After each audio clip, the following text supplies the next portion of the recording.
They said the empire was built on gold, and now the headlines say the stories unfold.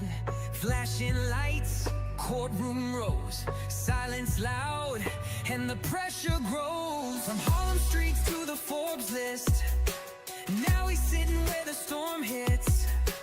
Cameras on, but who's legit? Truth and lies in the same script. Diddy defense team got 8 on the move. Agnafilo, Jarago, Shapiro, Steele, Donaldson, Westmoreland, Estavo and Driscoll. The feds got him on 5 charges. They say he on that RICO. Media says he is guilty out the gate. 8 male jurors and 4 women hold his fate. No cameras allowed in the court. Content creators screaming more, more, more. Diamonds heavy, but the weight's not cash. Every step watched through the media flash. Friends turn foes and the past don't pass. When receipts get pulled and they come in stacks. Official transcripts will show the full story.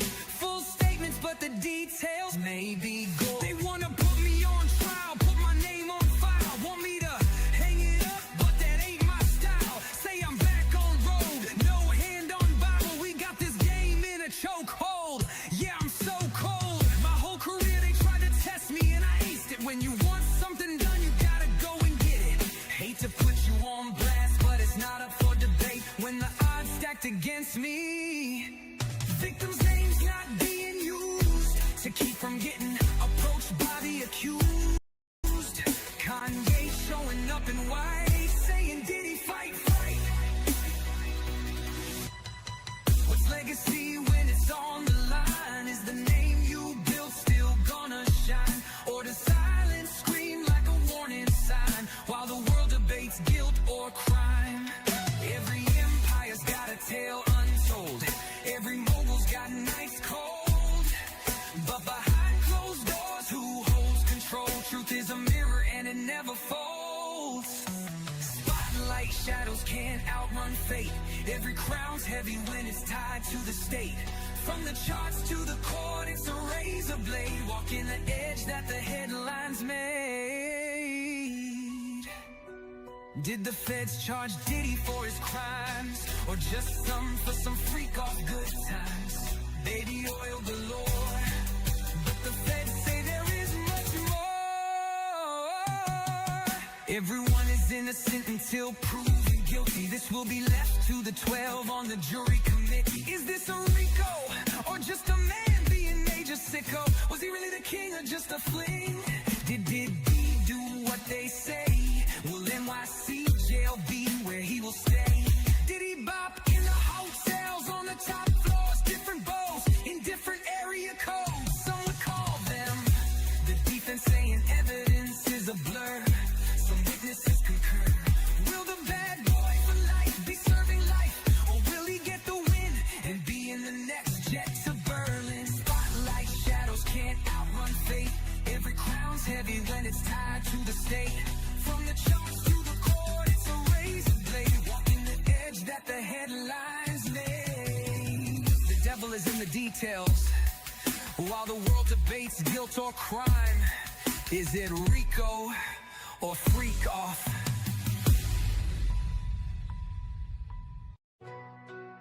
Diddy says he is love, love, love. They said the empire was built on gold, and now the headlines say the stories unfold. Flashing lights, courtroom rows, silence loud, and the pressure grows. From Harlem streets to the Forbes list, now he's sitting where the storm hits. Cameras on, but who's legit? Truth and lies in the same script. Diddy defense team got 8 on the move. Agnafilo, Jarago, Shapiro, Steele, Donaldson, Westmoreland, Estavo and Driscoll. The feds got him on 5 charges. They say he on that RICO. Media says he is guilty out the gate. 8 male jurors and 4 women hold his fate. No cameras allowed in the court. Content creators screaming more, more, more. Diamonds heavy. Good morning, everybody. Good morning. Good morning. Kobe, let's not do that noise tonight, this morning. Don't do that. Don't do that, Kobe. Kobe is in here. Um, okay, Skylar, let me tell you something. You come and you keep up the nonsense, you're gonna be blocked. Because you're not blocked right now, Skylar. So please be cool, Skylar, whatever your name is. Be cool. Be cool, okay? Or else you're gonna lose your privilege of being able to chat in here. You don't want to lose your privilege. I suggest that you be cool, okay? All right. Well, let's start off on a good foot this morning, okay? Don't come in here being nasty. Don't come in here with your bad attitude. Don't do that. We don't want the bad attitude rubbing off on other people, Skylar, Banks, whoever you are.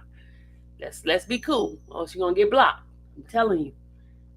Mods, get your trigger ready, okay? Because one more outburst from Skylar, she's out of here. Anyway, good morning, everybody. Good morning, good morning, good morning, good morning. I hope you guys had a great night. I had a wonderful morning this morning. And tomorrow is the sentencing. Tomorrow is sentencing. So, and I got quite a few emails this morning. And oh my God, hold on a second. Let me get this dog out of here because he's gonna keep whining. Hold on. Go ahead, get out. Kobe's coming in there. I tell you, Kobe is too much, y'all. He's gonna sit in here and keep whining. I don't want to hear that whining. I don't have cheese with that whine. All right, here we go. As I was saying, you guys. Thanks, Beth. Be good, Skylar. All right. So tomorrow is the day. Why did he even come when he knew what it was? Exactly, Fly Eagle. Exactly. Oh, you know Skylar's a he too? You know Skylar was a he too? Because you see the picture, right? All right, let me go ahead on and behave. Eagles, behave, okay? Behave. We gotta be good, okay? As I was saying, tomorrow is the sentencing. Mr. Steele put out a letter yesterday. Well, it went out on Monday, but yesterday is when it was put into the docket. And he gave an outline of how the defense team is going to have. They're going to have 4 attorneys talking for the sentencing. 4 attorneys, y'all. 4. So let me just go ahead and bring up the information for you guys. And then they have additional letters. More people decided to write letters on behalf of Diddy. More people. And, yesterday, Mark Agnifino, I mess up the man's name. He wrote in opposition to the Mia coming in to talk. He said how much of a liar she was, had fake voice and all that kind of stuff. So we read that yesterday. If you want to look at that, you can go back and take a look at my yesterday's live, and you can see that was done there. But here's Mr. Steele's letter. And then I will read to you guys the other letters that are out there. So you see Mr. Steele's letter right here? And Mr. Steele is basically giving an outline to the judge on how the defense is going to handle this.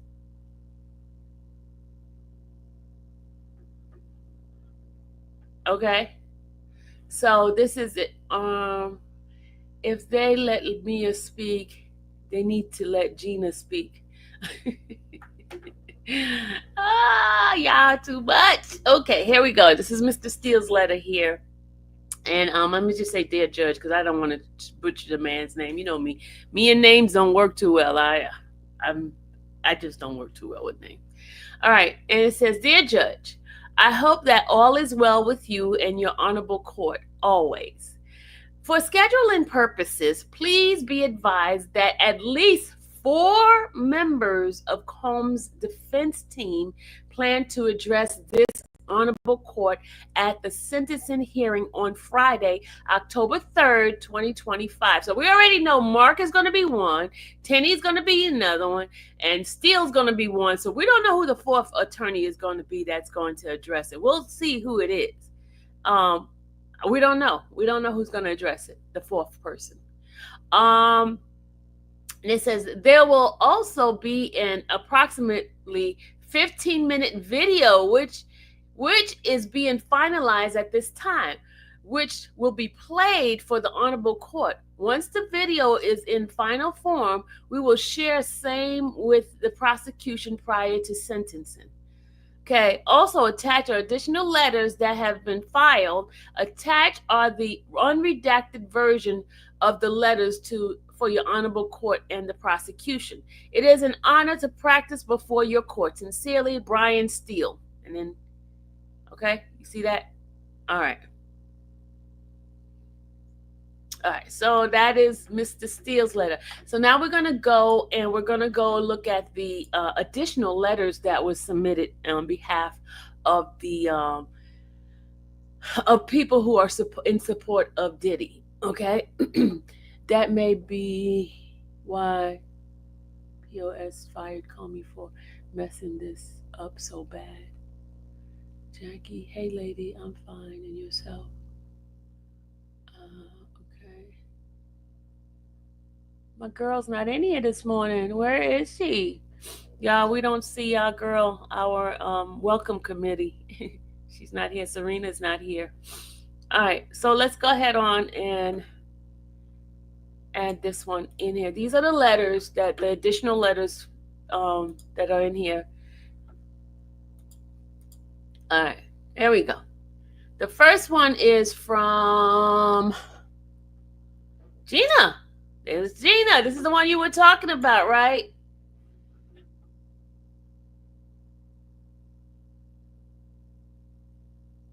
This is the one you was talking about, right?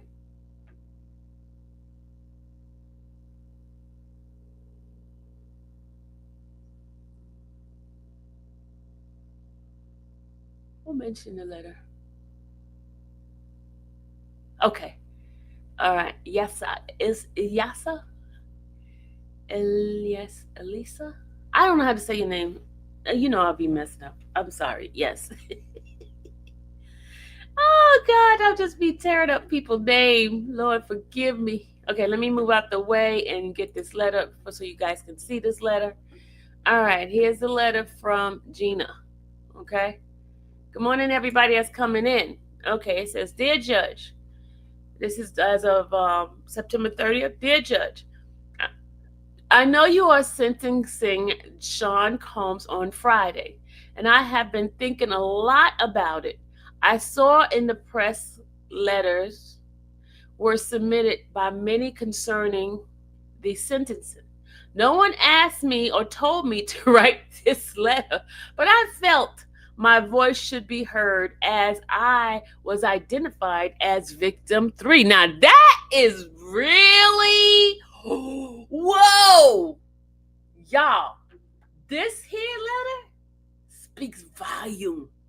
This here letter, because she's telling the judge, I was identified as victim number 3, okay? All right, in this case, and I understand charges that were brought concerning me, including accusation of sex trafficking and prostitution.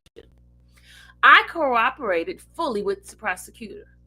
I met with them 3 times, answered their questions, and gave them all the information and evidence I had, including pictures, videos, and text messages from my phone.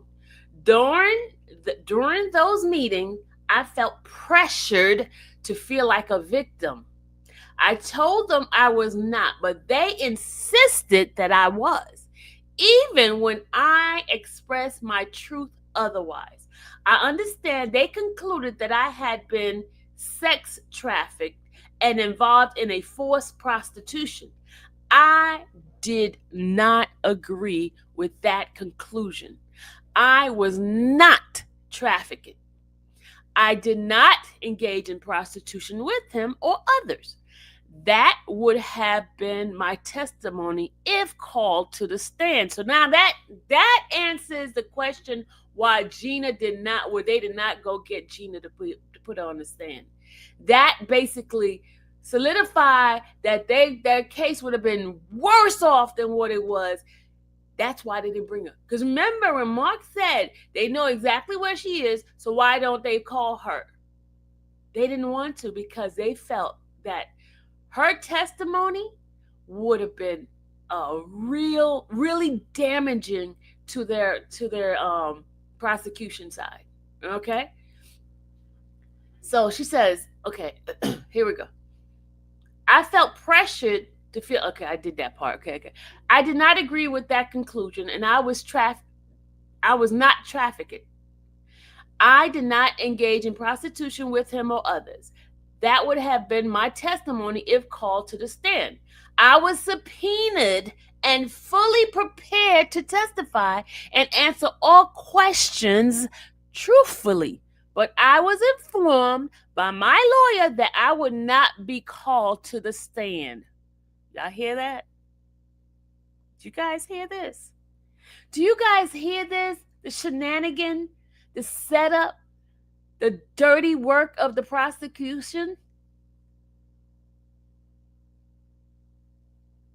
Do you guys hear this? Do you guys hear this? Oh my God, this is so dirty, man. All right, now that answers the question why Gina was not there. She says, I want to emphasize that I understand the seriousness of this case and the pain others may feel.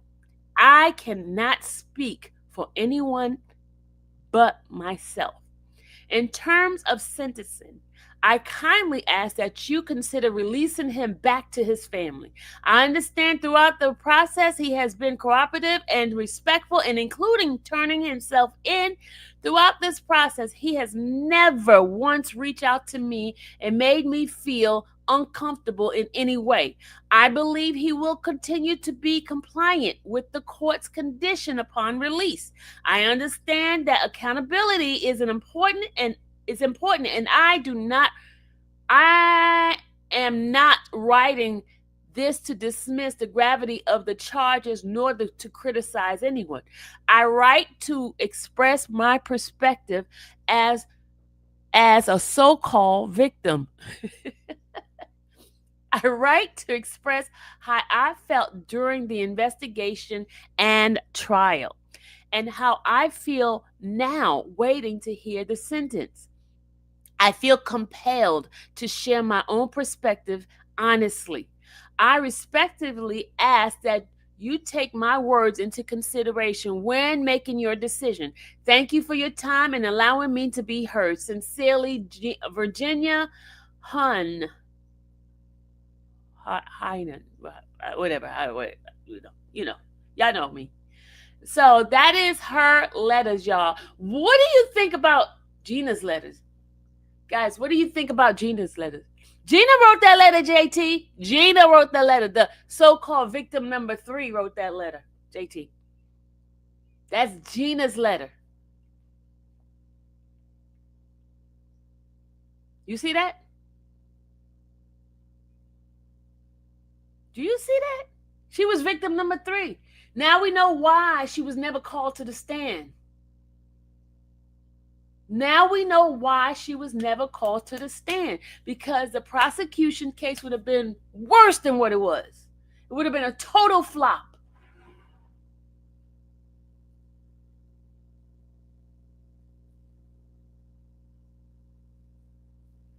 Why didn't they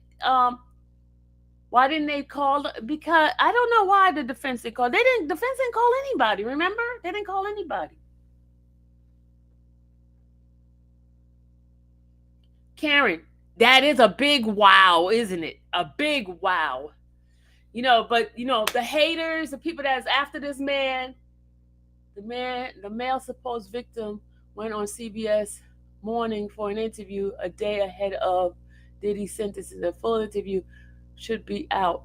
Something about him screams lies. He said he's gonna call Ghostbust. Who's that? Who is the guy?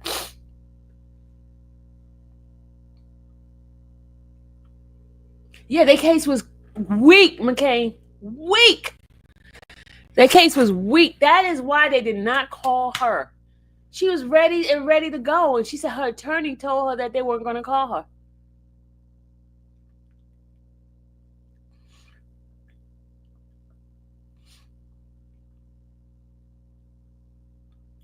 Okay.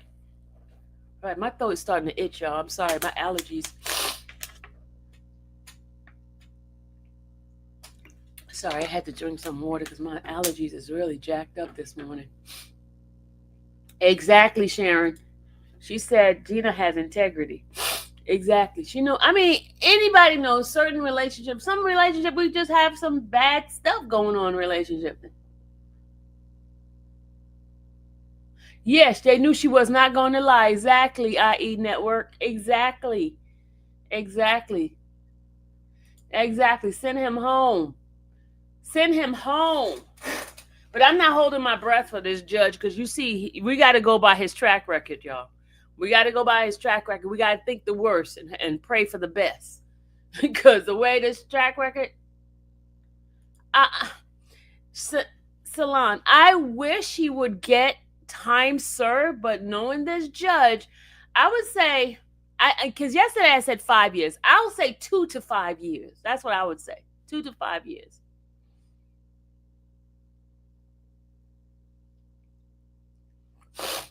My throat is itching. Oh gosh, y'all. I'm sorry, but my throat is itching really bad. I need some allergy medicine. Let me go see if I can get some allergy medicine for a second. Hold on, y'all. Let me put some music on while I'll go get my allergy medicine. Because my throat is itching bad. I don't want to keep making noise like this for y'all. Hold on a second.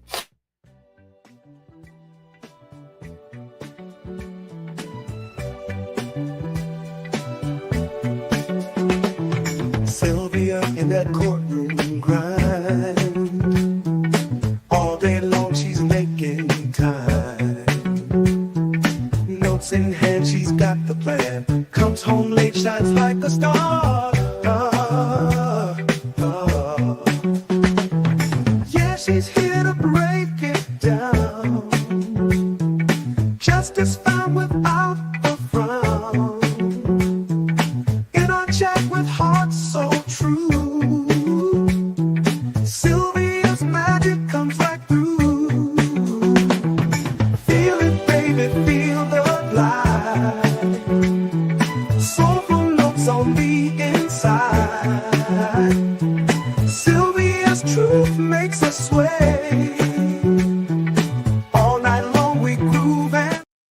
All right, guys, I'm sorry. I had to take me some allergy medicine because my throat, oh my Lord, is itching. And I don't usually have fall allergy situation going on, but I guess this is the world is changing around for us, I guess. Okay. All right, y'all ready? Exactly, y'all. Free Diddy, y'all. Please hit the like button. We got 142 people in the chat. Please hit the like button. Hit the like button. All right, let's go. All right. All right, let me go ahead on and go to the next letter. Let's go to the next letter. Let's go to the next letter, good people. All right, let's go. The next letter is from, let's see who this is from. This is from Shamoy Allen. Shamoy Allen. Okay, let's go read this letter. Dear Judge, my name is Shamoy Allen, and I am writing to you with the utmost respect in support of my mentor, Mr. Sean Combs. I am a hardworking man, a father, and a college graduate. Family and faith are important to me, and it is through those same values that I have built my life and career. I have had the privilege of knowing Mr. Combs for several years, not only through my own experiences with him, but also through my long life friendship with his son, Justin. Justin and I grew up together as childhood best friends, which gave me the unique opportunity to witness Mr. Combs both as a father and as a mentor. From that perspective, I have seen firsthand how deeply he values his children, how present he is in how present he is in their lives, and how he strived to guide them with love and responsibility. Over the years, I have come to know Mr. Combe as a man of integrity, faith, and family. He has consistently carried himself as someone who cares deeply about the people around him. His words, guidance, and action has left a lasting impact on my life, inspiring me to work hard, take responsibility, and always strive to uplift others. Mr. Combe has also shown through his work and actions how deeply committed he is to his community.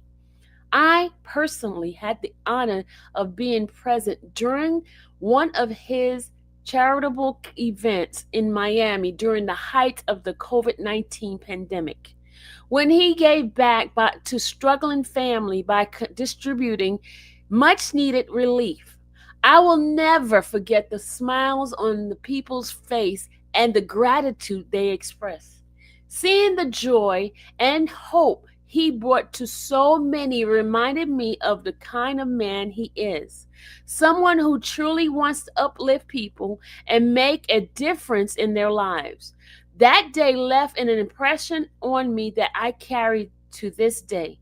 Beyond that, Mr. Combe has dedicated himself to giving back, supporting education through scholarships and school, mentoring young people and entrepreneurs, creating safe space for youth, providing relief to families during times of crisis. At this core, Mr. Combs is a family man. He often speaks of the importance of being present in his loved one's life, in his loved ones. And it is clear to anyone who knows him that his family is the foundation of his life. His mother, his children, and those closest to him are his greatest source of pride and joy. Judge, I humbly ask that you consider granting him the opportunity to return to his family. His presence in their lives is irreplaceable, and I believe his best path forward is alongside them. Continue to grow, guide, continuing to grow, guide, and get and live out the values he holds dear. Thank you for your time and consideration. I have deep respect for the responsibility you carry, and I hope that my words offer some insight into Mr. Combs' true character as a devoted father, a man of faith, and above all, a good man at his core. With sincerity and respect, Shamoy Allen. That's Shamoy's letter. Next letter is from Whitney Artis. Dear Honorable Judge, my name is Whitney Artis, and I was an employee of Mr. Sean Combs, Mr. C, at Bad Boys Entertainment for 3 years in the HR and Operation Department. During my time there and after, I have interacted with Mr. Combs many of times on a professional level, this businesses and homes. During the time I have known Mr. C, he has always conducted himself in a professional and respectable manner. The Sean Combs that I know is a person of moral character, integrity, and responsibility for his family, employees, and friends. In the workplace, he always demonstrates respect for others, a strong work ethic, and a genuine concern for the people around him. Completely being aware of the charges before the court, I believe that this situation is not a reflection of Mr. C's true intention of his purpose in life. In my many experiences with him, he has always conducted himself in an honest and respectful manner. I believe he has shown remorse and accountability for his actions and is committed to making amends and improving his life moving forward. I respectively ask the court to take my letter into consideration when making any decision regarding Mr. C's case. I am confident he will take full responsibility and make positive contribution to his family and the society in the near future. Thank you for your time and consideration, Whitney Artis. That's Whitney's letter. The next letter is from Maribel Flagger. Flagger. All right. Mrs. Maryland, Maribel's. To, to whom it may concern, I am writing this letter to express my deepest gratitude for the impact Sean Diddy Combs has had on my son Raymond during his time of incarceration. As a mother, it is not easy to watch your child face challenges, but I can truly say that the positive influence and guidance Raymond has received has been life changing for both him and our entire family. Before this experience, Raymond struggled with direction and purpose. Since meeting Diddy, he has undergone an incredible transformation. Diddy has encouraged him to think differently, to believe in himself, and to see his potential beyond his current circumstances. He speaks about the conversation they've had and advice he has been given, and how it has motivated him to work on becoming a better man. Raymond's mindset has completely shifted. He is focused, driven, and determined to make the most of this opportunity to grow. He talks about the future now, about building a better life, not just for himself, but for his family. I can hear the pride in his voice when he tells me about the positive steps he has taken and the programs he has been selected to be part of. As a mother, I cannot express enough how much this means to me.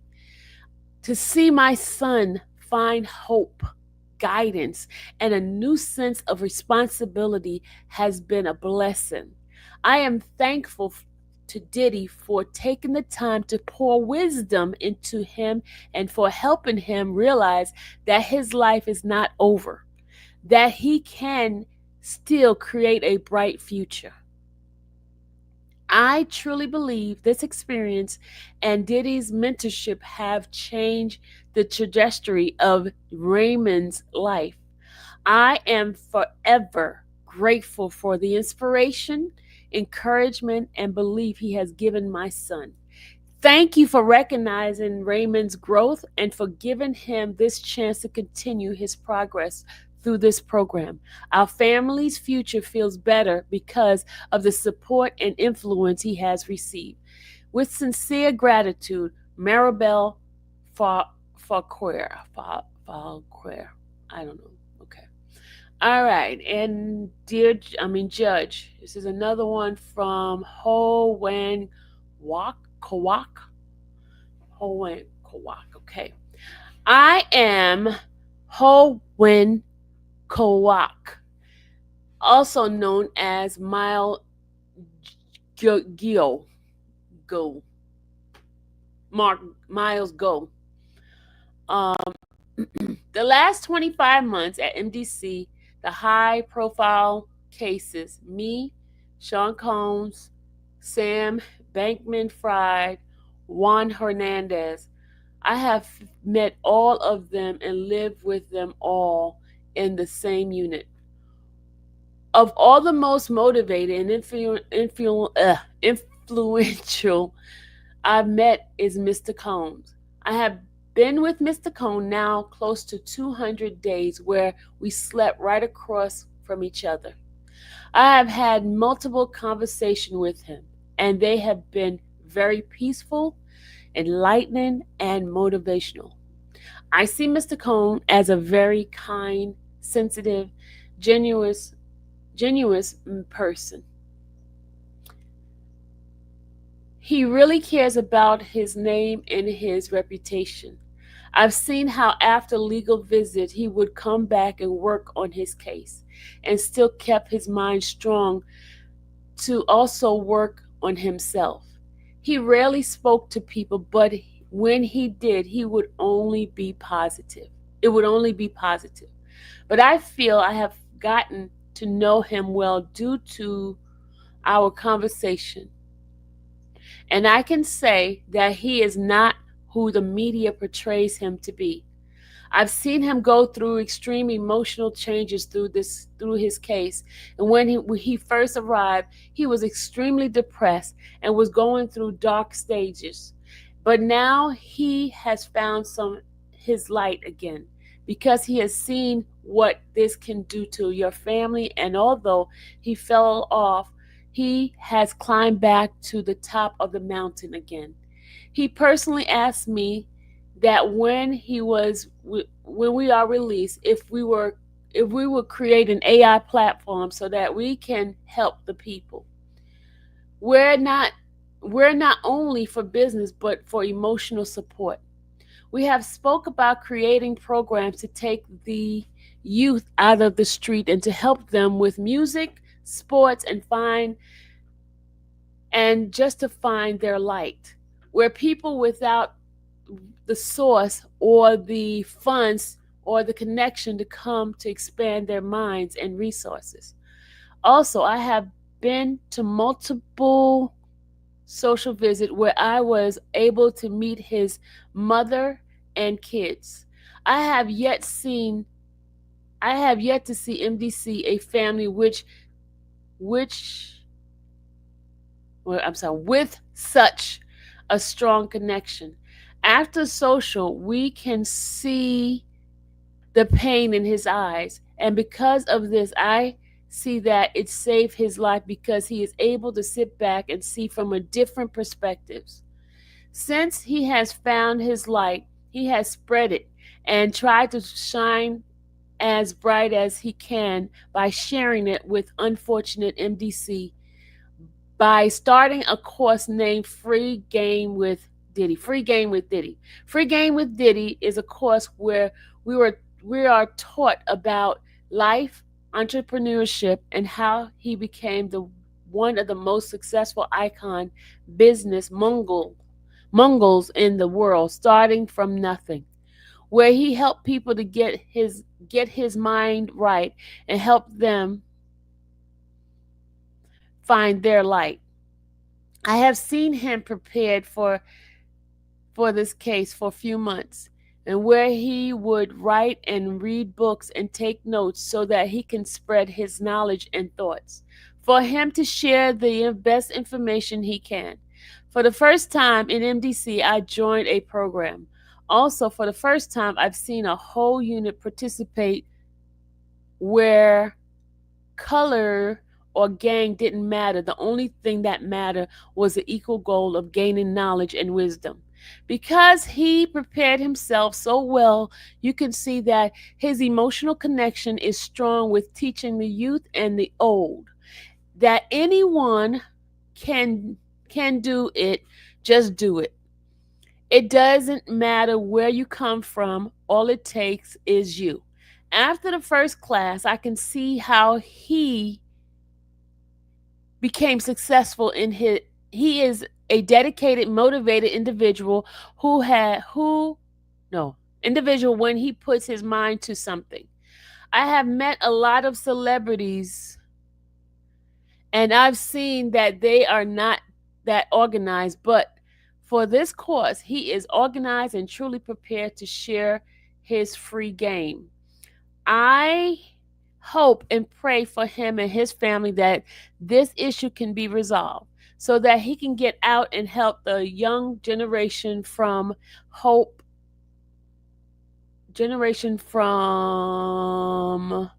mistake he has learned from. Thank you for your time and patience. Yours truly, Ho Ho Win Walk. Miles go. All right, that was Miles' letter. Next one, Vesta Marsh is the next person. Okay. Yesta. Yesta.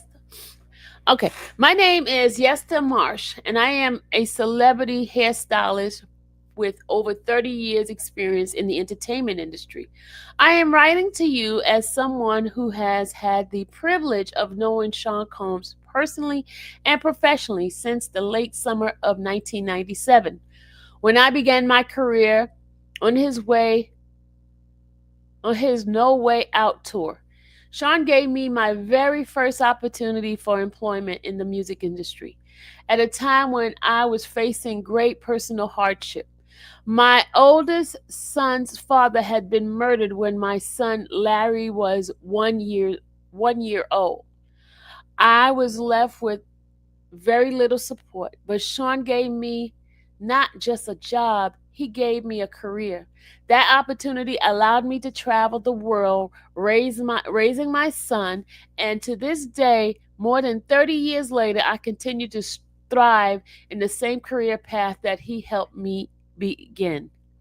Sean has been more than just a friend to me. He has been a guiding presence in my son's life. Without a father figure, Larry could have easily felt lost.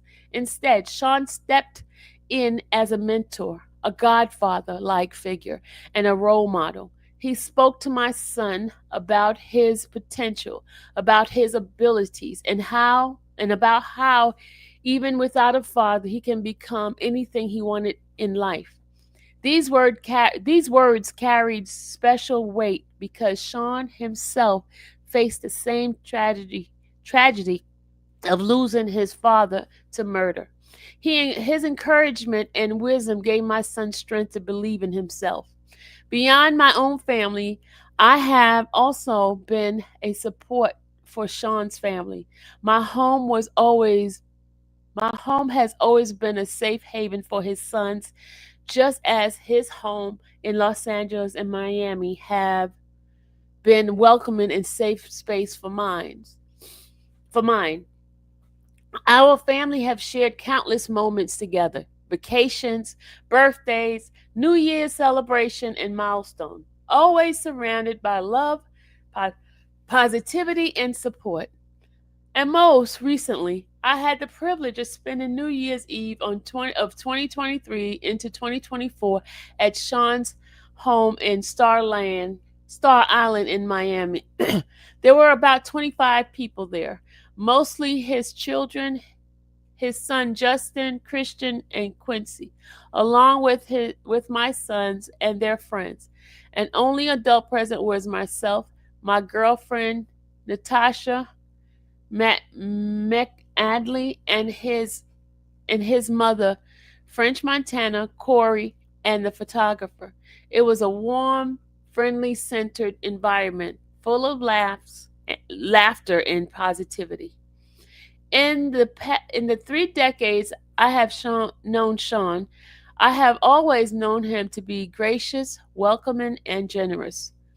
He has had an immense uh, immeasurable I'm sorry he has had an immeasurable impact on both my professional life and my personal life, and most importantly my son's development and growth. I do not know the man being portrayed in the media or in the courtroom.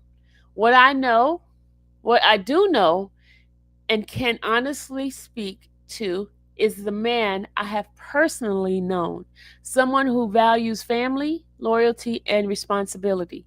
I believe Sean deserved the opportunity to reunite with his family.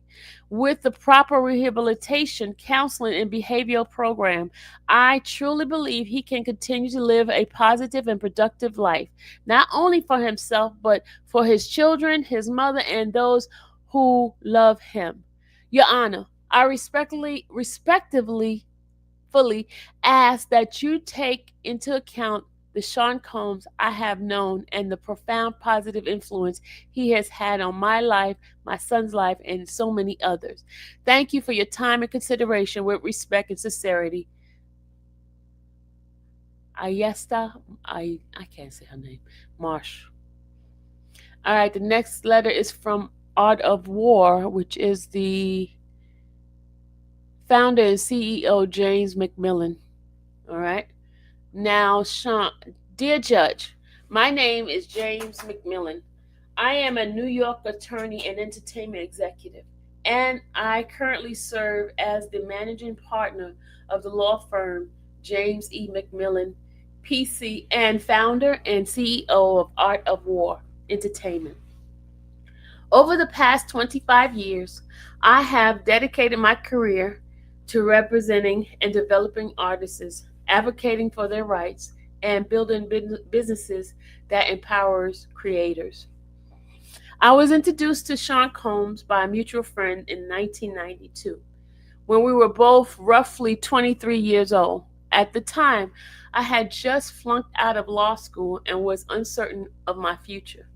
I always inspired to be in the music business, and Sean, who was already producing hit records and developing young stars, was much further ahead than any of us.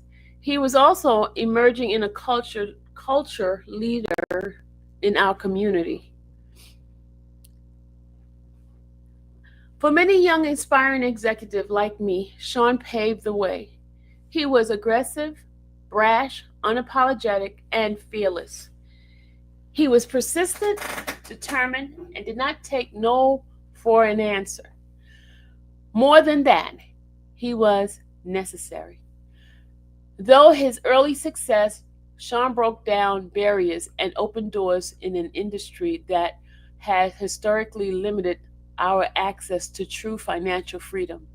Inspired by his example, I returned to law school, graduated, passed the New York bar, and built a career where I have helped countless people's dream come true in the entertainment business, including my own. Fast forward 3 decades, I have witnessed the same young man blossom into one of the most successful business leaders the world has ever seen. Operating at that level, however, comes with pressure and pitfalls. Alongside his many triumphs, I have seen Sean struggle with the excess that sometimes accompanies great success.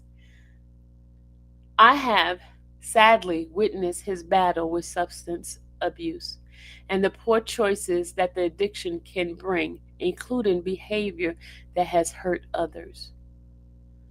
In my opinion, those struggles with it, those struggles with addiction are directly connected with the circumstances in which he finds himself. And yet, I remain optimistic. I have had I have almost seen Sean demonstrate the same resilience, persistence, and determination that first inspired me so many years ago. I believe that with the right support and treatment, Sean has the ability to overcome his personal challenges, rebuild, and continue to give back to his family, his community, and to countless people who look up to him. Your Honor, I respectfully ask that you consider not Sean's present struggle, but also the full scope of his life, the doors he has opened, the people he has inspired, and the profound ways that he has changed the entertainment industry, our culture for the better. Thank you for your time and consideration. Respectively, James McMillan, Esquire. All right. Okay, the next letter is from Ivy Rivera. Ivy Rivera. Let me see anybody else is saying anything.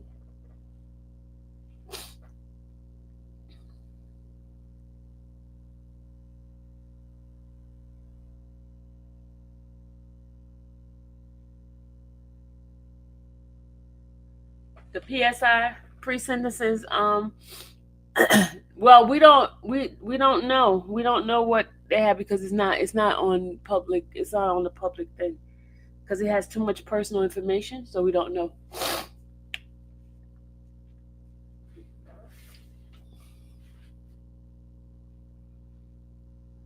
All right. All right, let's go.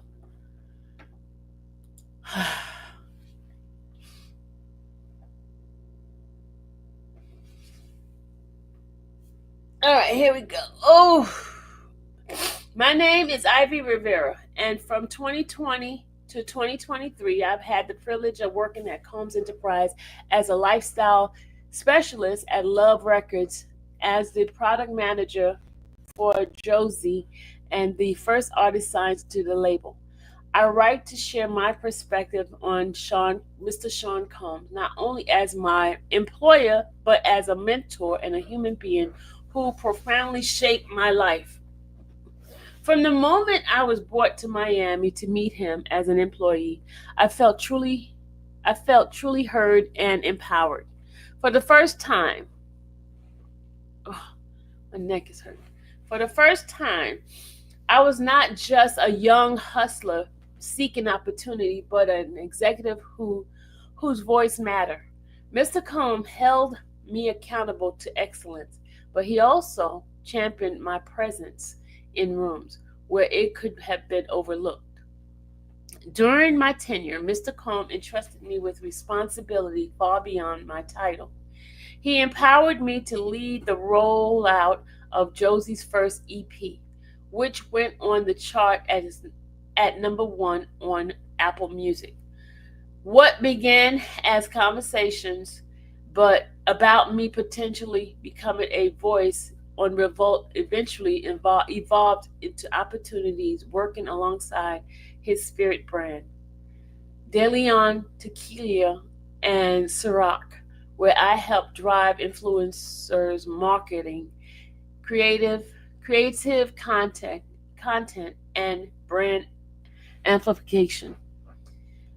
He brought me into business meeting, asked for my input, and trust my taste. Through this, I learned what it takes to build ventures from the ground up. Those lessons remain with me every day. Mr. Combs has also gave me full access to his many endeavors, exposing me to a world of possibility that I could never have imagined on my own. Beyond being my employer, he trusted me as a friend. That trust taught me confidence, discipline, and vision. And for that, I can never repay him. I also came to know his children, Justin, Christian, and Quincy, through their music pursuit. Their warm humility and passion reflects the value instilled in them by their father. To me, this further shows that Mr. Cohn is not only a culture pioneer and a business leader, but also a devoted father who inspires greatness in those closest to him. What stands out most is how safe and supported I always felt in his presence. He pushed me, believed in me, and made sure I knew my worth. He is a man of passion, conviction, and undying belief in greatness, not just for himself, but for those around him.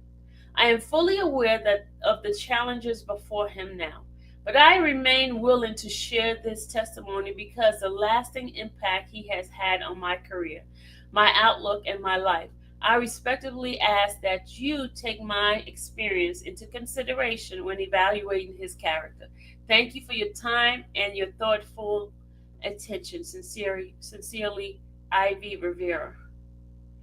Now, here's a reentry letter. This is a reentry program. This is great, y'all. This is great. This is awesome. All right, here we go. Will you be doing an update during the hearing? Yes, Queen. I will be doing an update because I'll be in contact with some folks and they'll be giving me play-by-play of stuff. Cassie felt so strong about victim. Why didn't she donate victim causes? Okay, let's go to the next letter. All right, let's go. Dear Judge, I am the founder and executive director of Reentry One Inc., a nonprofit organization based in Miami, Florida, dedicated to reducing recidivism and strengthening public safety by providing comprehensive reentry services to currently incarcerated individual returning citizens and marginalized community throughout South Florida and beyond. Reentry One Inc. currently partners with multiple correctional agency and community organization.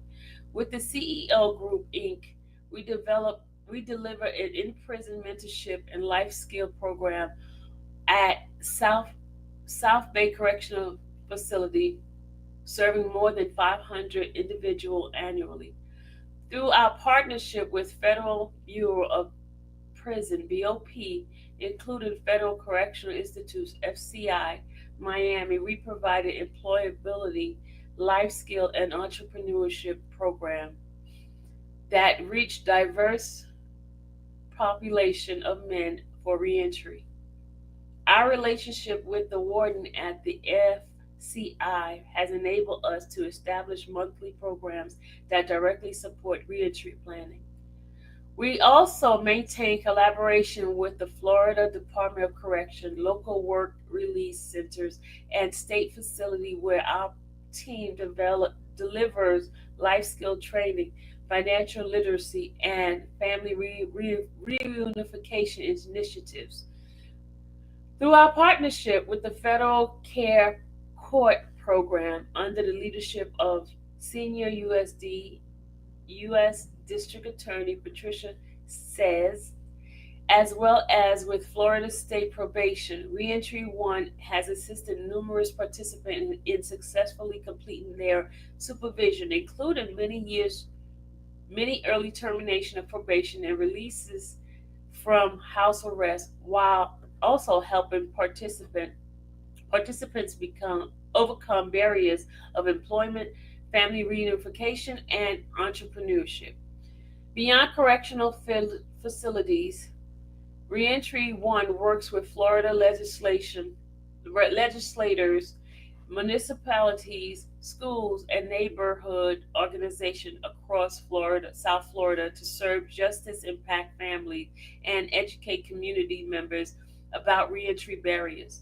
In total, our program have directly reached thousands of individuals and families, from young adults 16 to 25 to older returning citizens across the state of Georgia, earning back-to-back proclamations from the city of Lauderhill, Florida, for example, for the work in this area. Importantly, I wish to express my strongest support for Mr. Sean Combs, and to outline the significant role he has prepared to play in advancing our mission through direct service and justice impact population. Reentry One Inc. has always secured approval from correctional agencies like GEO Groups Inc. and community partners to host Mr. Combs as an instructor teaching both vital, virtually and in person, beginning immediately upon his release. Mr. Combs will deliver entrepreneurship, life skill, and mentoring classes on a biweekly and to monthly basis, approximately 75 to 100 incarcerated participants per class session. These classes will build on the free game program Mr. Combs has already facilitated while incarcerated, serving as a bridge between his approvability to inspire the structured reentry framework we provide. Following his release, Mr. Combs will also lead the same entrepreneurship, mentorship, life skill, and personal development programming within the community, specifically in underserved neighborhoods such as Little Haiti and part of Miami Gardens. This expansion will provide vital resources while serving as meaningful steps in Mr. Combs' rehabilitation and reintegration as he gives back directly to the community. Mr. Combs has scheduled the following teaching engagement listed chronologically listed in chronological order. Miami North Work Release Center, October. Y'all, they are ready. Look at this. They already have a program schedule ready for him. Tell me if they're not prepared. Look at this.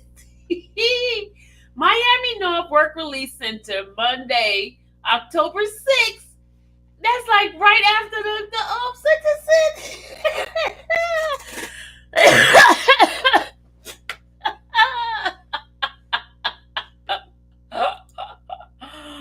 Oh God! Oh my God, y'all! Do you see this? Do you see this? Look at this. That's looking into the future. Go ahead on, Pete. Go ahead on, y'all. Tell me y'all prepared. Oh my God.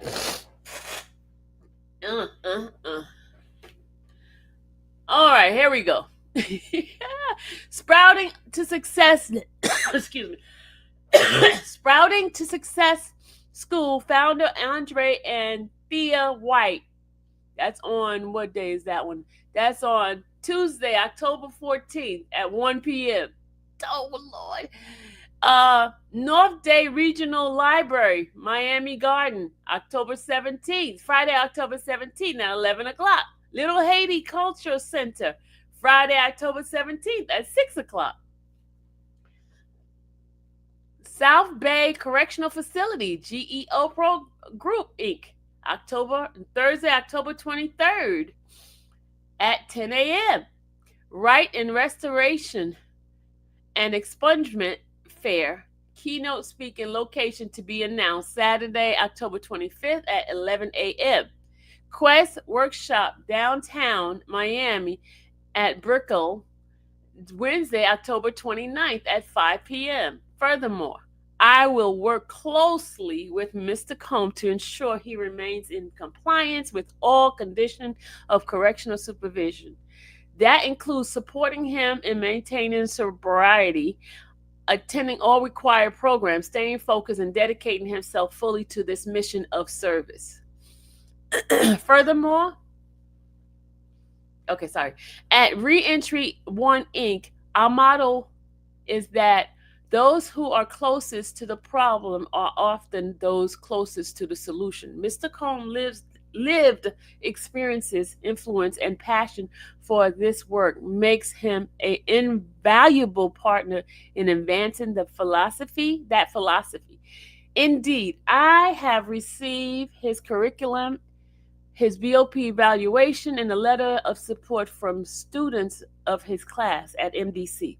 The effort Mr. Combs has illustrated leaves me with no doubt that his commitment to this work is genuine and deeply felt.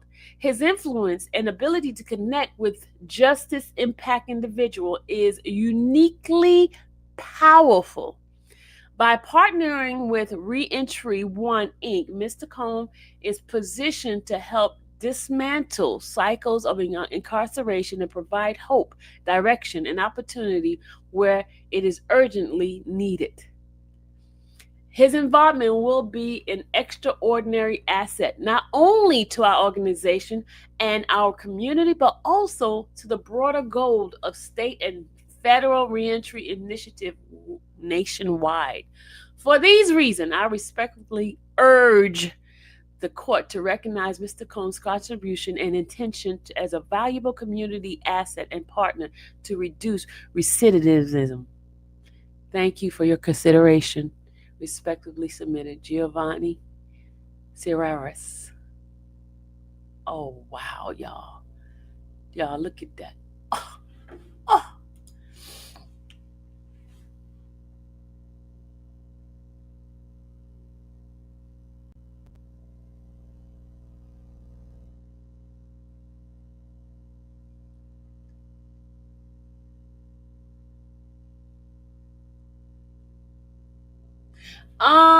Rochelle said, hold on, let's see. Rochelle asked, as a court vlogger, will you stream your stalking case live like you have done, Thug, in other cases, we can see that man lose his case against you. We Rochelle, that courtroom, they don't allow streaming. Trust me, I wish I would have been able to. No, they don't allow it. Not in that state.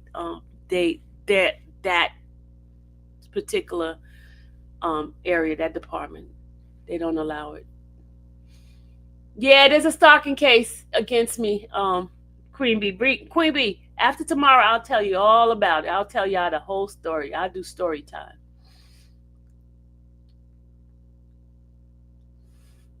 I will do that story time. I know it sucks, Rochelle. It does suck. I wish I could. But I think I could I can get the transcript from it. I think I could get the transcript from it. Well, let's see. We'll hope to see what we get from it. All right, let's go to the next one. It's almost over. This is the last letter, okay? Dear Judge, I write to you as, look at this, y'all. Look at this. Look at this. Look at the letter he got. Wow. The chaplain of Miami Beach Police Department. Wow. Okay. Dear Judge, I write to you as a founder and national president of King Clergy, a civil rights and faith-based organization rooted in this historic legacy of the Southern Christian Leadership Conference, led by Dr. Martin Luther King Jr. King Clergy was founded on Resurrection Sunday, April 12, 2020, and today includes over 6,000 clergy leaders nationwide who work collectively in advance faith, justice, education, and equality. In addition to my work with King Clergy, I also serve as chaplain for the Miami Beach Police Department, where I have long ministered to individuals and family impacted by the criminal justice system. I submit this letter in support of Mr. Sean Combs. I am mindful of this court's concern repeatedly expressed that Mr. Combs must demonstrate that he poses no danger to community if released.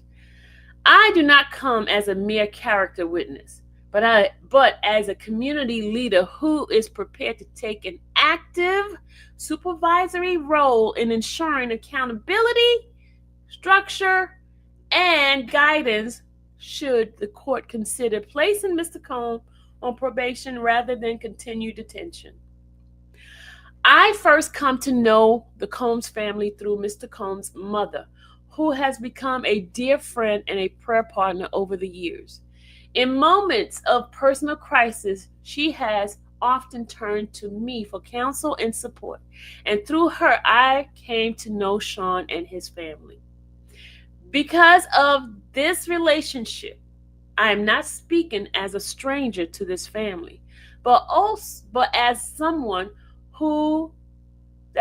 with a continuing connection and responsibility. I believe this gives me a unique ability to act as an extension of the court's arm in the community. If released, Mr. Combs will not simply return to the life he previously had, but he will be surrounded by a network of accountability that includes himself, his family, and the probation office. I am prepared to personally oversee his participation in counseling and spiritual instruction, and to provide regular report to probation, and to serve as a resource to this court to ensuring compliance with all conditions of probation. Through King Clergy, I can also connect Mr. Combs with programs that focus on redemption, repentance, and I'm sorry. Hold on a second.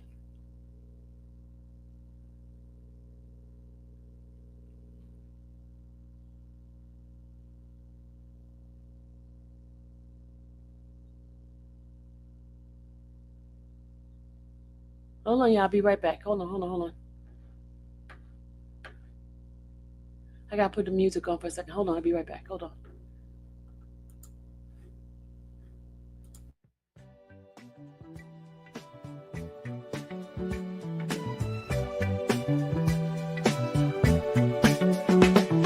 Sylvia in that courtroom grind. All day long she's making time. Notes in hand, she's got the plan. Comes home late, shines like a star. Yeah, she's here to break it down. Justice found without a frown. In our chat with hearts so true, Sylvia's magic comes right through. Feel it, baby, feel the light. Soulful notes on the inside. Sylvia's truth makes us sway. All night long we groove and play. She's the queen with a golden touch. In her words we trust so much. Courtroom battles fade away. She brings the light in the day. Sorry about that, y'all. I had a I had a call coming in. My apologies. Okay, where was I at? Let's start with through King's clergy. I can also connect Mr. Cone to programs that focus on redemption, repentance, and reconciliation, offering him the opportunity to contribute positively to the very community which needs it most. In addition, if granted probation, Mr. Cone will not merely be supervised in a passive sense, but will be required to take an active, constructive work through King Clergy and our partner organizations. He will engage with at-risk youth by speaking candidly about decision making and the consequences of poor choices and the lessons he has learned from his own experiences. This work is designed not only to deter young people from destructive paths, but also allow Mr. Combs to make amends by serving as the cautionary voice. Beyond serving as a positive example to the youth, he will also work with initiatives that King's clergy supports, lending his time and experience to organizations fighting to protect persons in need. These efforts will ensure that his release is not simply a return to ordinary life, but a structured opportunity to repair harm and provide service and demonstrate genuine rehabilitation through tangible contribution to the community. It is also important to recognize that the legal concept of danger to the community does not mean that Mr. Cone can or should be held in jail any longer. The only meaningful way to best achieve justice and protect the community over a long term is not through prolonged isolation, but through transformation, changing minds, reshaping behavior, and fostering responsibility.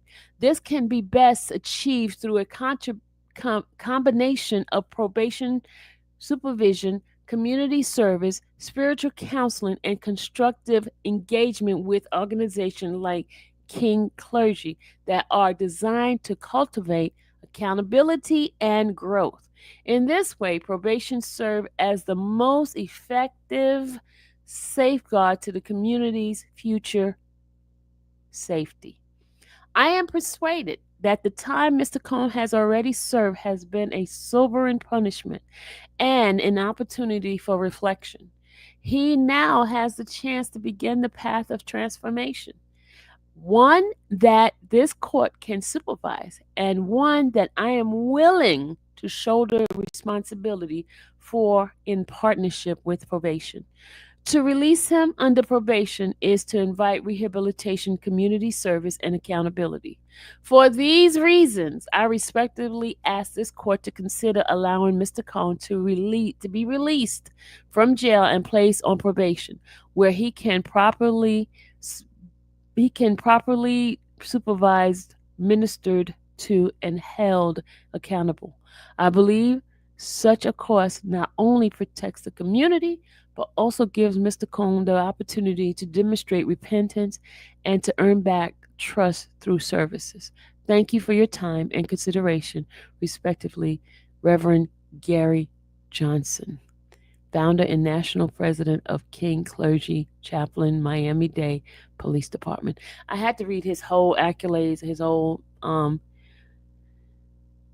old background, because I think this letter here is one of the important ones, because he gave not only solution, he also gave him being there, partnering with him and walking him through this process, which is definitely amazing. Definitely amazing. I'm just going to tell you that. Okay. All right. So let me go ahead on.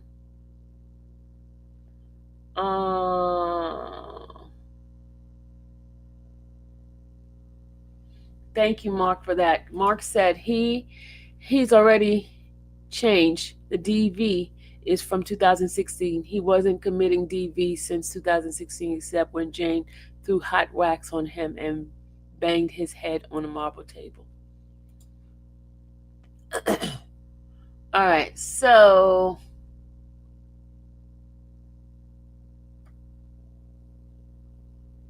CMT, I did ask them to delete messages when their messages are disrespectful, as the messages are negative. Yeah, I did. I don't know if you've been in here when I gave them that order to delete messages. Yes, I did tell them to delete. If they feel any message is negative, they should delete it. Yeah, I did tell them. Yep. That was something I recently told the mods to do. So they're doing the right thing. I know, we all know. Yeah.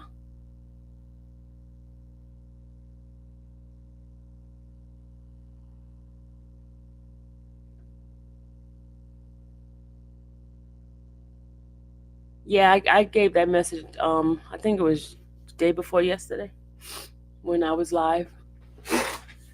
Okay, but that is basically it, guys. This is what they are prepared. Diddy's defense team is prepared to have 4 attorneys that will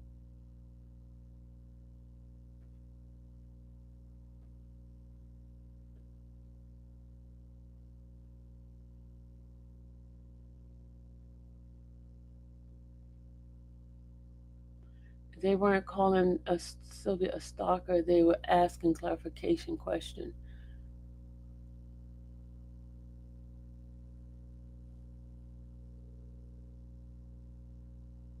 CMT saying comments are rude, calling Sylvia a stalker. Let's see. Good morning. This is off the topic. Oh, Huey Nichols. I think they have. I got to go back and check. I don't want to quote the amount of time that they have. You said, why expose a letter is not a good idea. Oh my God. What are you talking about? These letters are public records. They're on the website.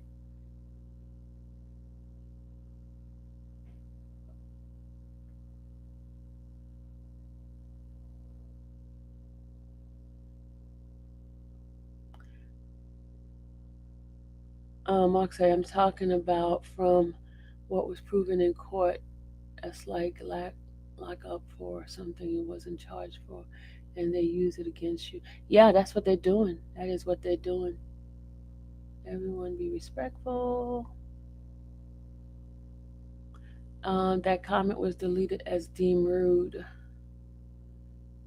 The comment about the stalking thing. Rachel's comment, you say? Is it Rachel's comment you're talking about?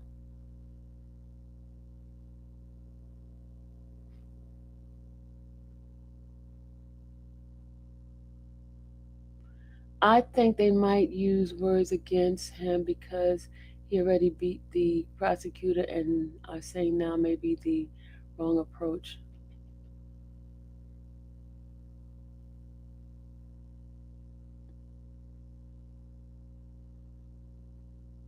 You said no, the letter?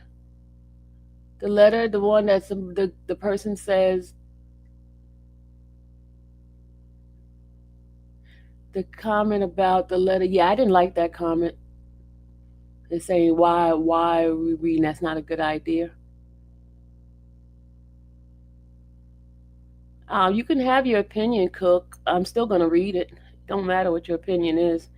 As you could tell, this is my channel, not yours, Cooking. So you couldn't have a seat someplace else. You know.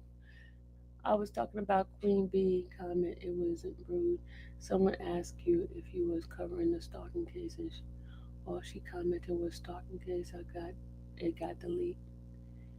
Are his attorney trying to get him more time? Why they write letters about Mia? How is it trying to get him more time? Mia lied. Mia was on the stand lying. She had fake voice. I read the letter. Remember how I was reading it a different voice and I was reenacting her voice? Yeah, she lied. It was proven that she lied on the stand. So what do you mean trying to get him more time? She lied. She was proven to be a liar by what Mr. Steele showed her with the little book.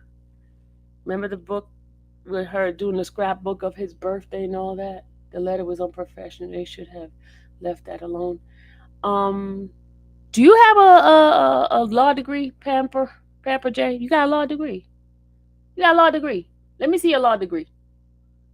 The book called Three Felonies a Day, which is how the average everyday work. Um, yeah, you're right. That is true. Hey Sylvia, coming in late. Did the kids submit a letter on his back? Yeah, the kids did that. That was one of the first letters. The kids did. I did those letters earlier. Those were last week. The kids submitted their letter. All the kids did.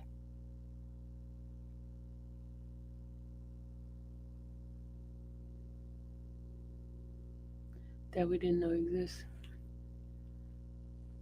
I mean, folks in here act like they lawyers, and I didn't see them on the entry. I don't need a law degree to say what was horrible written. Uh, you're entitled to your opinion, and he's the lawyer. He write what he want to write. I mean, it is what it is. Your opinion don't even matter in this case. You know why? Because it's still in the paperwork. None of us, our opinion matter. What makes me made about this whole ordeal is that everyone was charged for the non-domestic crime, and now I know this is your television station and you run it, no problem. Exactly. Thank you for recognizing that, Cooking. I appreciate that. I appreciate that.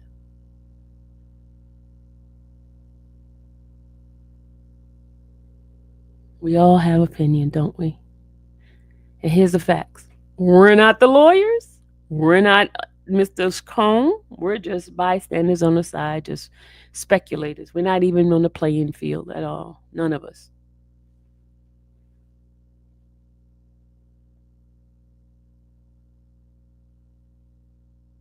But it's just wonderful to see you guys comment. Chatty Patty said, "Can you tell me what day that was you read the children's letter so I can go back and watch?" Ooh, Patty, I don't even know what day I read that. I don't even know. I don't even know. I need to start labeling my stuff where we can go back and watch. Hey, Sylvia. So if a witness is proven to have lied, wouldn't it expect perjury charges? No, that's perjury charges is only if the prosecution chooses to put whoever they want to put as perjury. It's not up to the defense side. It's the prosecution. And if a person is lying for the prosecution, you think they're going to put perjury charges on them? Absolutely not. We should learn that from the YSL case. YSL case. Remember, they said that when the attorney spoke, they said that the prosecution is the one to decide who gets charges for perjury. It's the prosecution, and their own witness. You think they're gonna put perjury? Now, if they said something opposite, like Gina was probably most likely get the perjury because she would say something different to what they want her to say, so they chose not to bring her.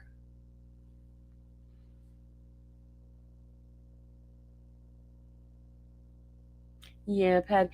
Okay, you know what, Patty? You want me to go back and get that letter? Patty, you want me to go back and get that letter? Let me go back right now and go get the kid's letter.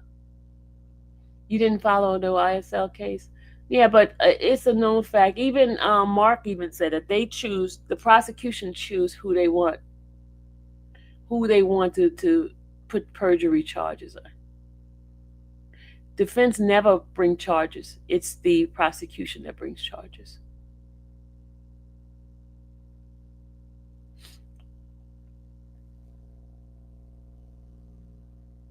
It's never the defense. Defense is defending. Prosecution prosecute. Are you going to cover Little Rod's case? Little Rod, he has a case coming up. I thought that the Supreme Court shot down his appeal. You got something that's updated, Pamper? You got something that's updated? I don't. Yeah, I've been all over the place. I've been working on another case that I'm going to bring about, um, and so I have been out of the loop with the YSL stuff.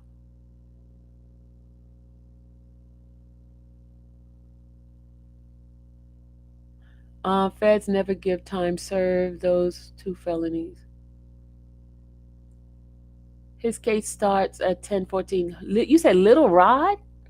Little Rod? Like in the YSL Little Rod? His case starts on 10:14. I've been out of the loop. I gotta go find out. I gotta call his dad and find out. Gotta call his dad. Let me call his dad for a second. Let me see. Oh, Lil Rod is against Diddy. Oh, no, I don't know nothing about that guy. No, I had no intention of that guy. I'm thinking about YSL Little Rod. No, I don't know nothing about that dude. I had no intention of covering his case. I don't know nothing about him. Lil Rod again. No, I don't know nothing about him. I had no intention of doing that one. Because, cases that are so far away like that, unless they like high profile, he's charging him with a RICO. Charging who with a RICO? Diddy? I don't know nothing about that. He's charging RICO. Huh? I'm confused. Little Rod is charged. Wouldn't that be the government charging him with a criminal RICO? A regular person can't charge him with a regular RICO unless the government comes in and charge him. Are you talking about a civil case? A civil case?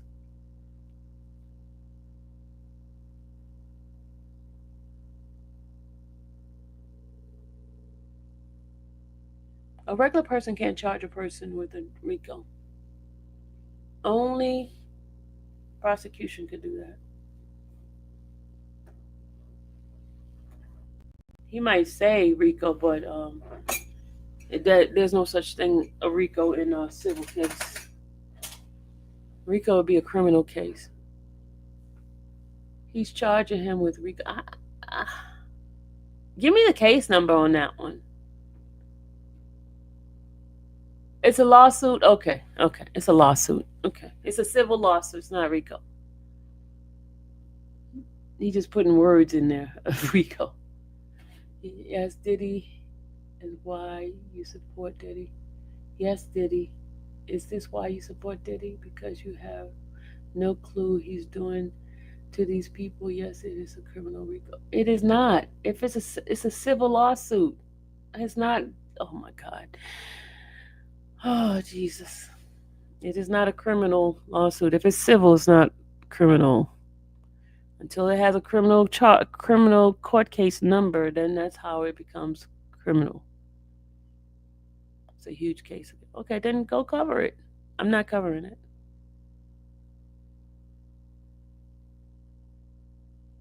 It's a huge case against them. Okay.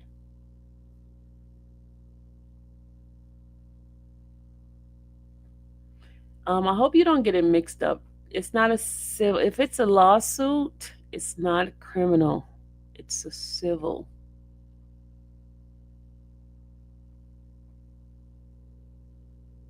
Little Rod is there was a Little Rod in YSL.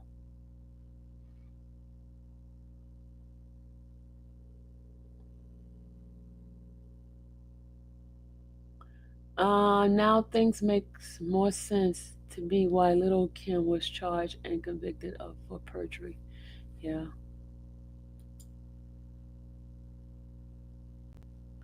Who you telling to pull Google it and pull it up on your screen? You telling me to do that? I'm not interested in that case, so I'm not Googling anything.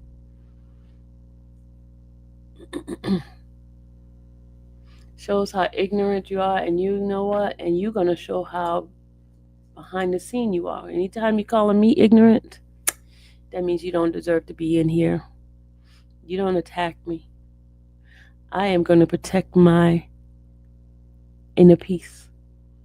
So you get mad because I don't want to do a case. You get mad because I say it's civil, not a criminal. You guys are a trip. You guys are a trip. But let me tell you, I did my little time with God this morning. I'm not letting y'all get to me. I'm going to be very, very peaceful. I'm just going to keep on moving, keep on moving. You get mad because you start calling me names. Wow, calling me ignorant because I disagree with you. What time did Charles start? At 10 o'clock, sweet. It's 10 o'clock. It starts 10 o'clock tomorrow. But they're going to be taking names at 7 o'clock. I heard there are line sitters waiting out there since yesterday. Doing it 48 hours. So, you know what the tripped out thing is? I have folks that are in my chat who are supposed to be part of this channel, and they're being antagonistic with me. It's weird. Keep up the good work. Thank you, Travis. Thank you. Thank you so much. You know, a house divided cannot stand. Did y'all know that? Will you be live at 10 a.m.? No, I won't. Queen Bee, I will be doing my own case. Remember I told you I'll be in my own courtroom dealing with my stuff.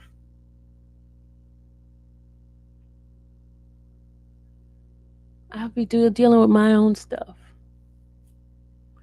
As I was saying, a house divided cannot stand. Will I be in overflow? No, I won't be there at all. I won't be there. I keep telling you I will not be there.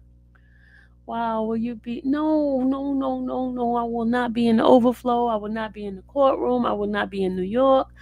I will not be there. And guess what? Sean G won't be there either. Neither one of us will be there. We got things that's going on in our lives. But I will get messages. I'll get text messages because there's a lot of people that is there that's going to be texting me and telling me what's going on. So I'll find out.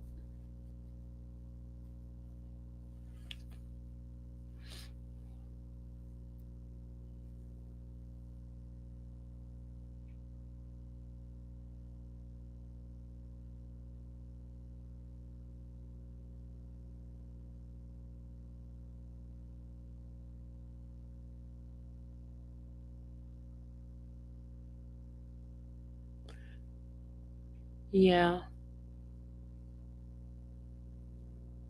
Any other question you guys have? Any question? Not folks trying to attack me and telling me to go check out a case and trying to get me distracted and trying to get me into a different mode. I don't want to hear all that. If anything having to do with Diddy's case, anything having to do with the question for tomorrow, I'll be willing to talk about that. But anybody that's trying to get me off of someplace else and doing this bashing stuff, I'm not for it, guys. I'm not. Not, not. Okay. I was trying to help you prove the point wasn't criminal day. No, I wasn't even interested in the guy's conversation about the case. He could go find it on his own. I'm not trying to prove anything to anybody because I wasn't interested. How will you get true coverage if both of you not there? Oh, because I will have the transcript. I will have the transcript by the time I get home, and then by the time it's over, I will have the transcript, and we can go over the transcript. We can go over the transcript. That's the best way because transcript gonna give you the facts of what happened anyway.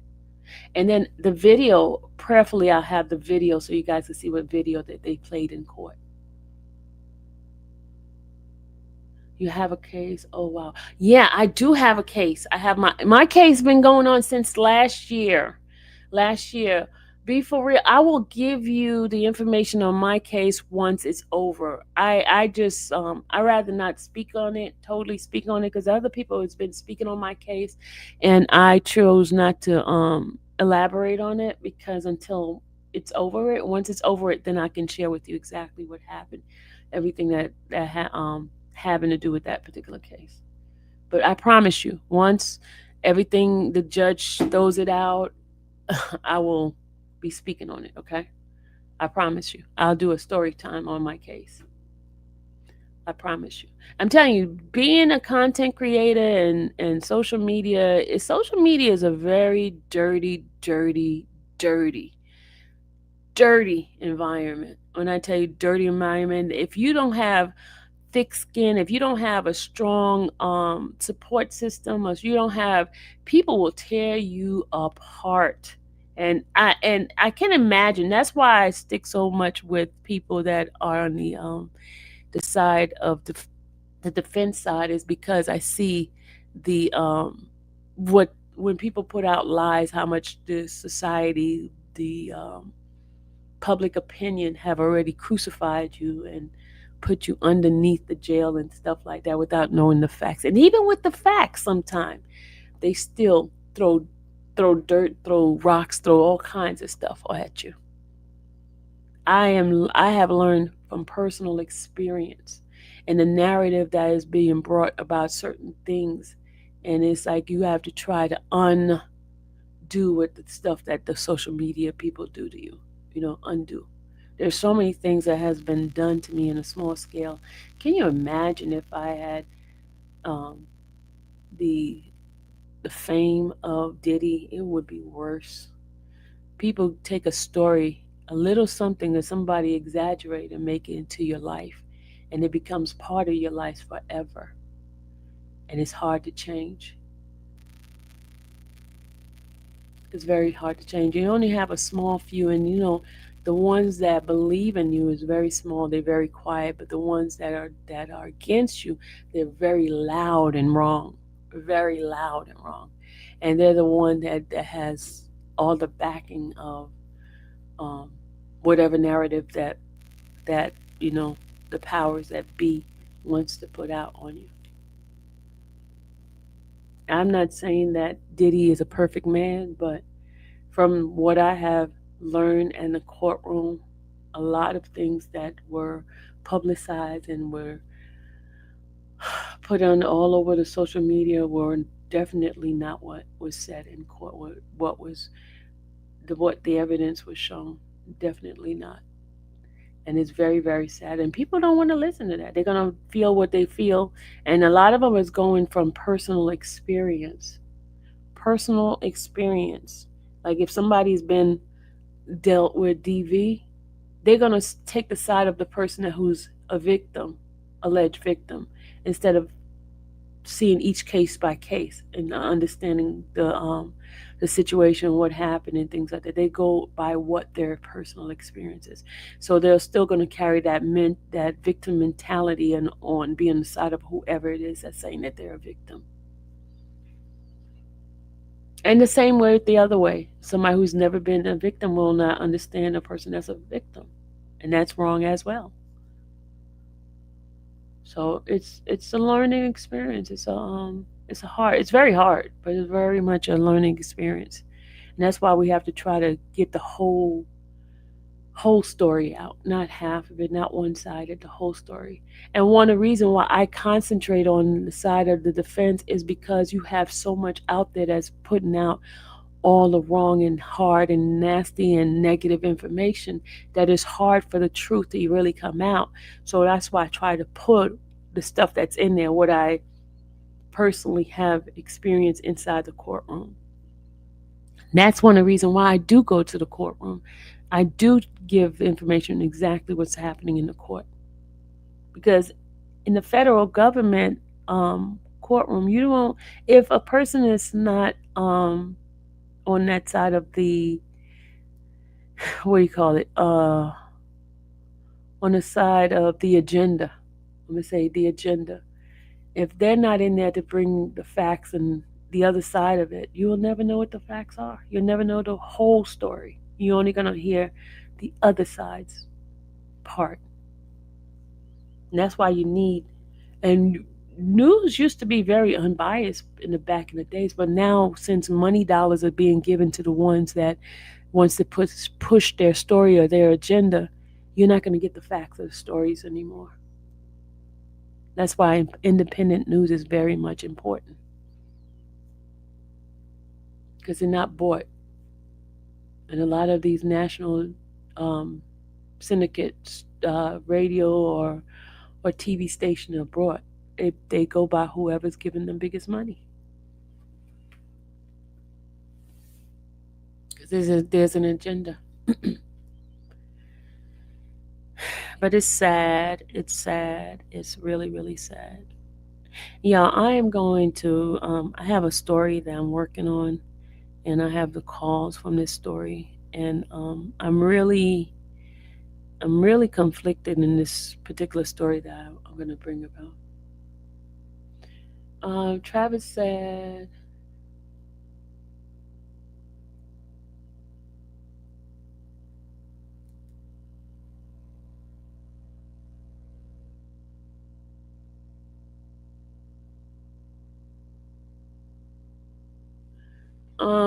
Jimmy, I'm gonna delete your message.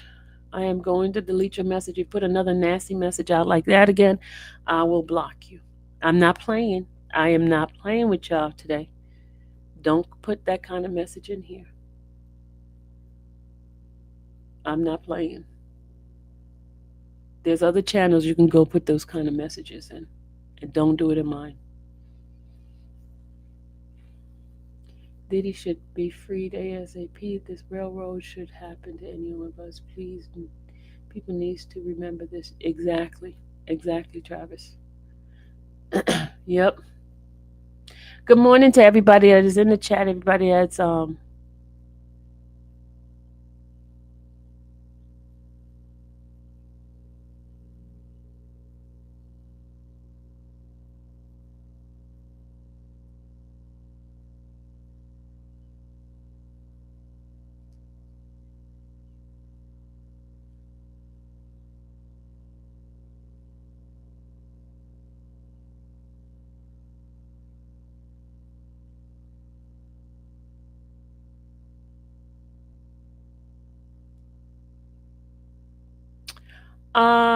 okay, y'all. I guess we don't have any more questions for me. So I am about to take my butt on and take care of my business. Will you play Diddy Bop? Are you talking about the song? Y'all, I gotta give a shout out to CMT. She's the one who did that song. I will play it for you right now. Hold on. That's CMT is the one that did this. I do not take credit for her work. This is her work right here. So let me go ahead and play it for you. There we go. Diddy says he is love, love, love. They said the empire was built on gold, and now the headlines say the stories unfold.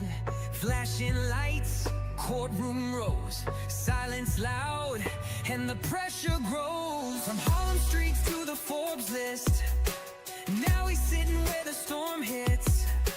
Cameras on, but who's legit. Truth and lies in the same script. Diddy defense team got 8 on the move.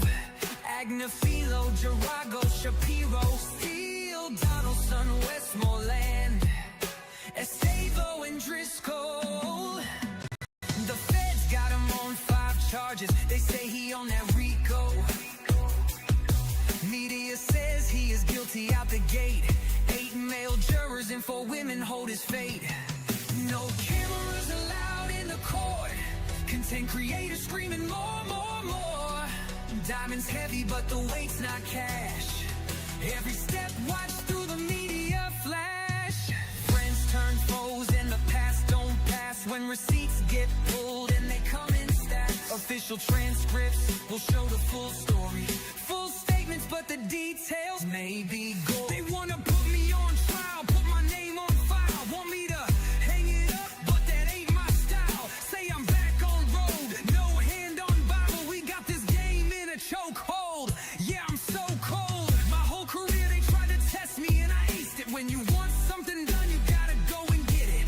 Hate to put you on blast, but it's not up for debate. When the odds stacked against me, victims' names not being used to keep from getting approached by the accused. Kanye showing up in white, saying Diddy fight, fight. What's legacy when it's on the line? Is the name you built still gonna shine? Or does silence scream like a warning sign while the world debates guilt or crime? Every empire's got a tale untold. Every mogul's got nice cold. But behind closed doors, who holds control? Truth is a mirror and it never folds. Spotlight shadows can't outrun fate. Every crown's heavy when it's tied to the state. From the charts to the court, it's a razor blade. Walking the edge that the headlines made. Did the feds charge Diddy for his crimes? Or just some for some freak off good times? Baby oil galore, but the feds say there is much more. Everyone is innocent until proven guilty. This will be left to the 12 on the jury committee. Is this a RICO or just a man being major sicko? Was he really the king or just a fling? Did Diddy do what they say? Will NYC jail be where he will stay? Did he bop in the hotels on the top floors? Different bows in different area codes. Some would call them the defense saying evidence is a blur. Some witnesses concur. Will the bad boy for life be serving life? Or will he get the win and be in the next jet to Berlin? Spotlight shadows can't outrun fate. Every crown's heavy when it's tied to the state. From the charts to the court, it's a razor blade. Walking the edge that the headlines made. The devil is in the details. While the world debates guilt or crime, is it RICO or freak off?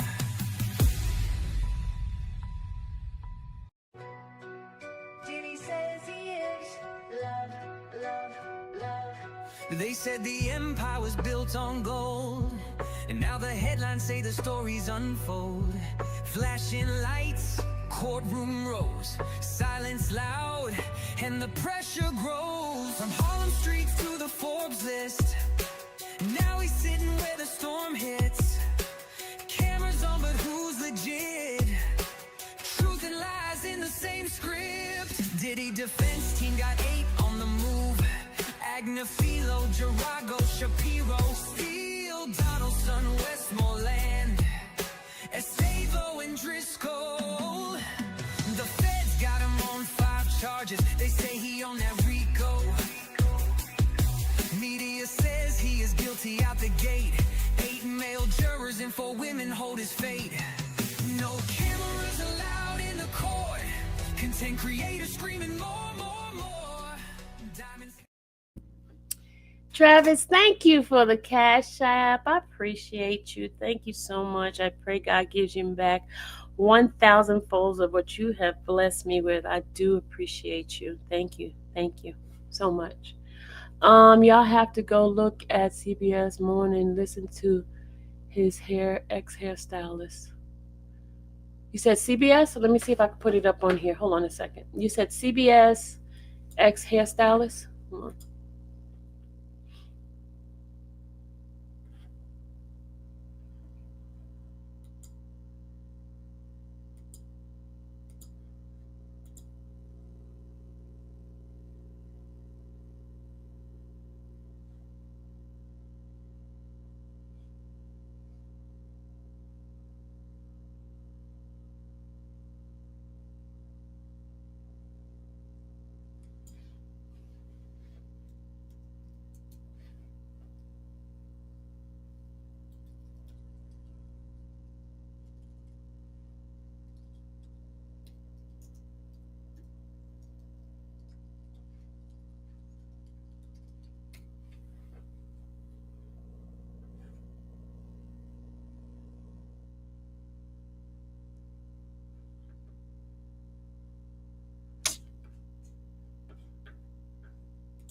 Oh Lord, you talking about that's not his hairstyle. That's the personal stylist. That's the guy that's suing. The one who lied on the stand saying he wasn't gonna sue and then turn around and he's suing him. That's the one who lied on the stand. Said he would. They asked him, "Do you have a lawsuit that's pending on Diddy?" He told them no. And what do he have? A lawsuit. Yeah, that's on Dante Nash. That's Nash. Listen to him. He's already against them, so I don't know why I need to listen to him. He's against them. He lied on the stand.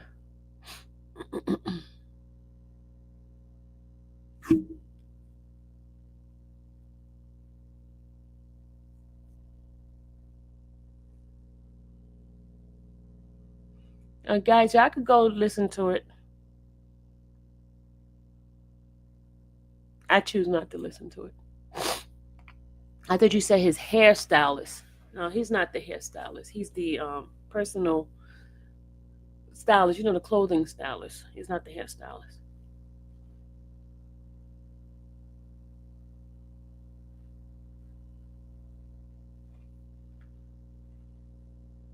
All right, I'm about to go. You guys have a great afternoon. Well, morning. It's still morning over here. Still morning. Yeah, he's the one who collaborated some of the stuff that was.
All right, guys. Funny man, hey Sylvia, how have you been? I've been fine. T Mac, how you doing?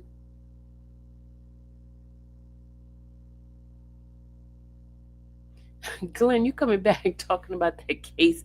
I don't want to talk about that case because it gets people riled up. No, I don't want to talk about that case. I'm not interested in that case, and I don't want to talk about it. I mean, this conversation is not about this case. That case. You know, people get mad because you disagree with them.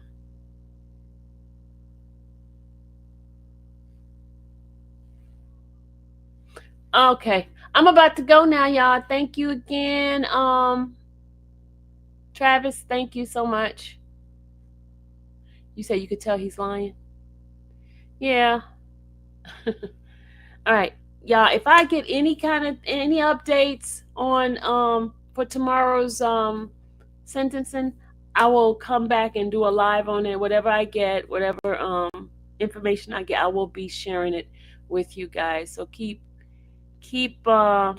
your stuff tuned in just in case I get something, and whatever I get, I will share it. Okay, you guys have a great morning. Let me go take care of my business over here. Again, you guys, I gotta do my little production here on the case I'm about to start with. You guys have a great one. Bye. Thanks again, Travis.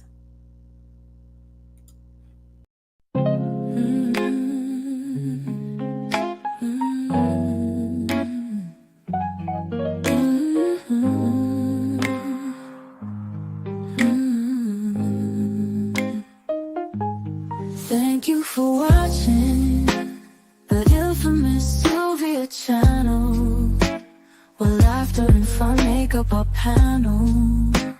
Together we build this digital spree. We appreciate you and our growing family.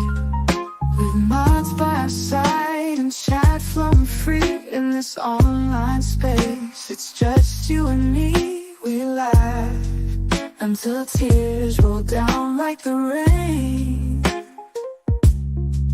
In this virtual world, you ease all my pains. We're a family, not just a show. Every click and comment makes us grow. Mods and chat, keeping the vibe so right. Together we shine like stars in the night.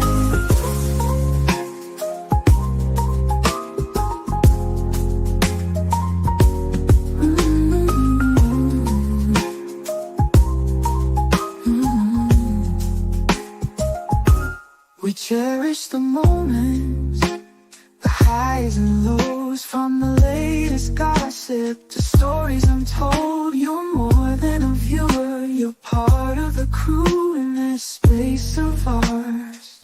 It's all because of you. This digital world where emotion is shared, every post and reaction showing we care. The love is real in this virtual domain. With every sign, enjoys what we'll gain. We're a family, not just a show. Every click and comment makes us grow. Mods and chat, keeping the vibe so right. Together we shine like stars in the night. We're a family, not just a show. Every click and comment makes us grow. Mods and chat, keeping the vibe so right. Together we shine like stars in the night.